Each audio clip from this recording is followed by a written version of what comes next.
نبی کریم صلی اللہ تعالیٰ علیہ وسلم نے فرمایا کہ اپنے بھائی کے مددگار بن جاؤ، چاہے وہ ظالم ہو یا مظلوم ہو۔ فوری طور پر انسانی ذہن میں سوال اٹھتا ہے کہ یا رسول اللہ صلی اللہ تعالیٰ علیہ وسلم، یہ مظلوم کی مدد تو سمجھ میں آتی ہے، ظالم کی مدد کیسے کریں؟ تو اللہ کے حبیب علیہ الصلوۃ والسلام دیکھیں کتنا نفسیات کے قریب، کتنا آسان کر کے، کتنا انسانی سطح جس کو بڑی جلدی قبول کرے، اس طرح حضور نصیحت فرماتے، یا رسول اللہ صلی اللہ تعالیٰ علیہ وسلم یہ بھلا ظالم کی مدد کیسے کریں؟ تو حضور نے فرمایا اسے ظلم کرنے سے روک دو، یہی تمہاری اس کے لیے مدد ہے۔ تم اسے سمجھاؤ کہ یہ بات غلط ہے، تم اسے کہو کہ تم زیادتی پر ہو، تم اسے کہو کہ تم غلط بات پہ اڑ گئے، تم اسے سمجھاؤ کہ جس رستے کے تم مسافر بنے ہو یہ رستہ ٹھیک نہیں ہے، یہ تمہاری مدد ہوگی اس کے لیے۔ تم اپنے دوست کو، بھائی کو، عزیز کو، رشتہ دار کو قائل کرو کہ وہ غلط کام نہ کرے، یہ تمہاری مدد ہے اس کے لیے۔ تم مددگار بن گئے اپنے اس بھائی کے۔ اچھے لوگوں کی صحبت، اچھے لوگوں کے پاس اٹھنا بیٹھنا۔ آج کل اس کا ترجمہ اور بھی کیا جا سکتا ہے کہ اچھے لوگوں کو سننا، اچھے لوگوں کی بات پر توجہ دینا۔ ہمارا نا ایک مزاج ہے ذائقہ بدلنے کا، یعنی یہ طبیعت بڑی انوکھی ہے لوگوں کی، کہتے ہیں یہ تو بات روز سنتے ہیں، کوئی انوکھی بات نہ سنیں، اس چہرے کو تو روز دیکھتے ہیں، کوئی انوکھا چہرہ نہ دیکھیں۔ لیکن درویش کیا کہتے ہیں پاہمیں سونے ملن ہزارہ، آسان نہیں یار بٹونا۔ او بھائی یہ مطلب سنو تو صحیح جی فلانا کیا کہہ رہا ہے۔ او بھائی خدا کے بندے پہلے تو اپنوں کی تو سن لے، وہ تو سمجھ لے، اس پر تو تھوڑا سا تو غور کر لے۔ ہم اس طرح الجھ جاتے ہیں اور قصداً الجھاؤ پیدا کرتے ہیں، ادھر بھی تھوڑا گئے، ادھر بھی تھوڑا گئے، اتنی بھی تھوڑی سنی، ٹھیک ہے، یہاں تو آپ پھر اتنا وقت رکھتے ہوں کہ سب کی بات سنیں اور اتنی صلاحیت رکھتے ہوں کہ اس کو پرکھ بھی سکیں، اور آپ اپنی ذہنی سطح پہ لا کے پھر صحیح کو صحیح کہنے کی طاقت رکھتے ہوں، غلط کو غلط کہنے کی اور جاننے کی صلاحیت رکھتے ہوں، تو آپ یہ کام کریں۔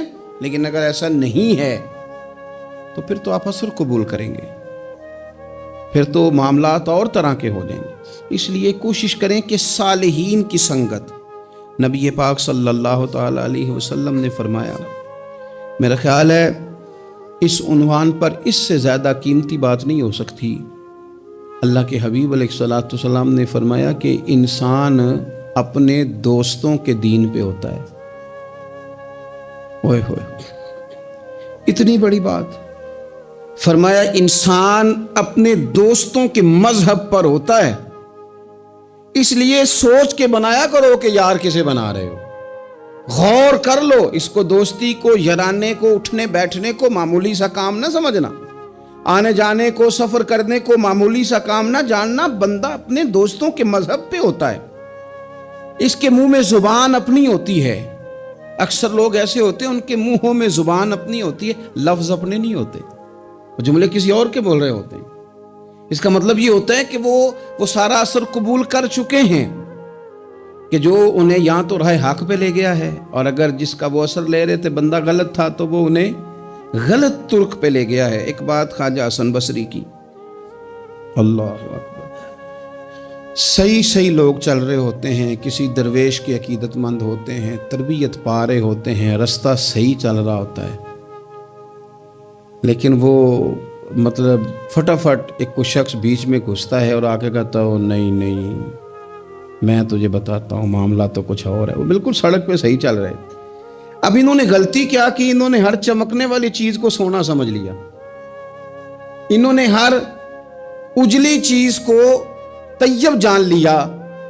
حضرت خواجہ حسن بصری فرماتے ہیں بروں کی صحبت میں نہ بیٹھنا، بروں کی صحبت تجھے اچھوں سے بدگمان کر دے گی، وہ تیرے ذہن میں اچھوں کے بارے میں۔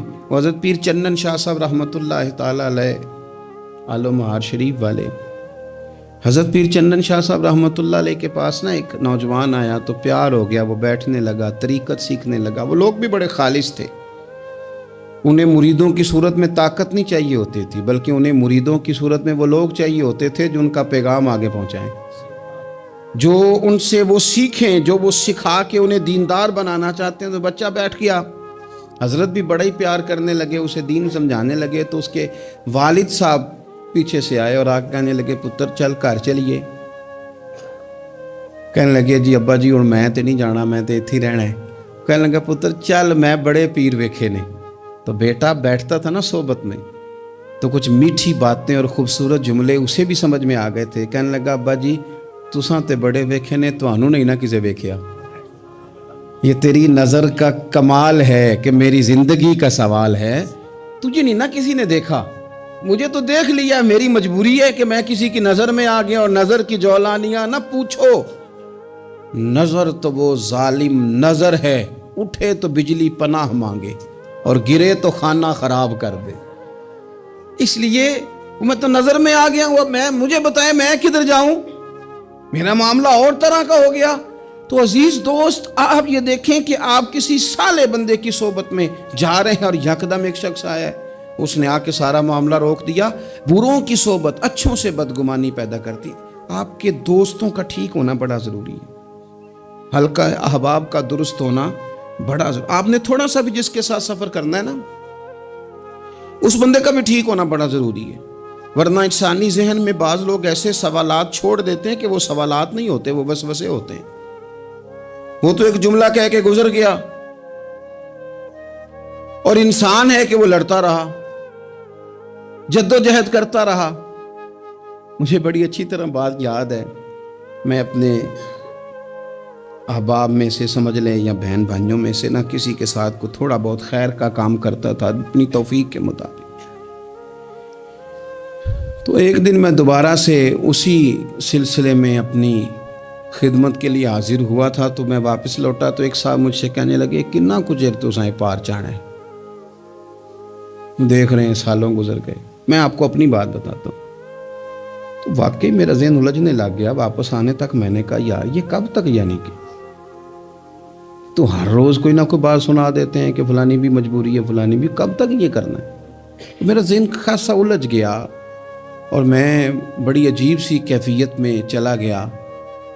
میں اسی پریشانی کے عالم میں تھا کہ میں نے طبقات امام شورانی کھولا، ویسے ہی بائی دوے تو سامنے ایک بزرگ کا کال آ گیا۔ وہ کہنے لگے یاد رکھنا بندے بندوں کے محتاج نہیں، بندے رب کے محتاج ہیں، اور اگر کوئی بندہ کسی کا بھلا کرتا ہے نا تو بس اللہ نے اس کی ڈیوٹی لگائی ہے، باقی دے اللہ ہی راہ ہے۔ بندے بندوں کے محتاج، اگر کوئی بندہ کسی کو کچھ دیتا بھی ہے تو وہ اللہ کی دی ہوئی ڈیوٹی سر انجام دیتا ہے۔ بندے او ہو میرا تو رو رو کے برا حال ہو گیا، اور میں نے کہا تو کیا سوچنے لگ گیا تھا، تو کچھ ہے؟ میں مسکین پرانا خادم کسے در ملی نہ ٹوئی، تے واصف یار نے نظر جو کیتی تے واصف ہی ہوئی۔ وہ پتہ سارا ہے نا سردار نو کیتیاں دا، اے دا پردہ چپایا ہی چلو بھلا ہو سی۔ الجھے نہیں، لوگ الجھا دیں گے آپ کو، چھوٹی سی بات کریں گے آپ الجھ نہیں، آپ کہیں گے اوہ میری وجہ سے چل رہا، تیری وجہ سے کچھ بھی نہیں چل رہا، کچھ بھی نہیں تیری وجہ سے چل رہا۔ بڑے بڑے تھے جو قبروں میں لیٹ گئے، ہوئے نامور بے نشاں کیسے کیسے، اور زمین کھا گئی نوجوان کیسے کیسے۔ کہاں میرے بھائی کسی کی وجہ سے نہیں، یہ نظام میرے رب کا ہے اور میرے مالک کی قدرت سے چل رہا ہے، یہ نبی کریم علیہ السلام کی نگاہ کرم سے چل رہا ہے۔ اس لیے الجھے نہیں، آپ کو لوگ الجھائیں گے، کہیں گے کب تک جی آپ تو فلانا تو بس ایسے ہوگا، نہ الجھے نہیں، کبھی نہیں الجھے۔ سنیں، ہمارے ارد گرد کے حلقہ احباب کا ٹھیک ہونا اتنا ضروری ہے، اتنا ضروری ہے کہ داتا گنج بخش علی اجویری رحمت اللہ علیہ فرماتے ہیں کہ مکہ معظمہ میں ایک شخص طواف کعبہ کر رہا تھا۔ بڑے سارے لوگ کہہ دیتے ہیں دعا میں یاد رکھنا، دعا میں یاد رکھنا، تو وہاں نا اپنی طلب اتنی زیادہ ہوتی ہے کہ وہ بندہ مطلب خزانے کے سامنے کھڑا ہے تو وہ کہتا ہے یہ بھی اپنے لیے لے لوں، یہ بھی اپنے لیے لے لوں، یہ بھی اپنے لیے لے لوں۔ ہوتے ہیں کچھ لوگ جن کو مطلب جو نظروں سے ہٹتے نہیں، تو بندہ ان کے لیے دعا کرتا ہی رہتا ہے، لیکن زیادہ نہیں، میں آپ کو صحیح کہہ رہا ہوں، کم لوگ ہوتے ہیں۔ آج ہم جاتے ہیں بڑا مشکل سے سفر کر کے حرم شریف میں، لیکن بڑی آسانیاں، جہاز کا سفر ہے، بہت ساری آسانیاں، تو ایک بندہ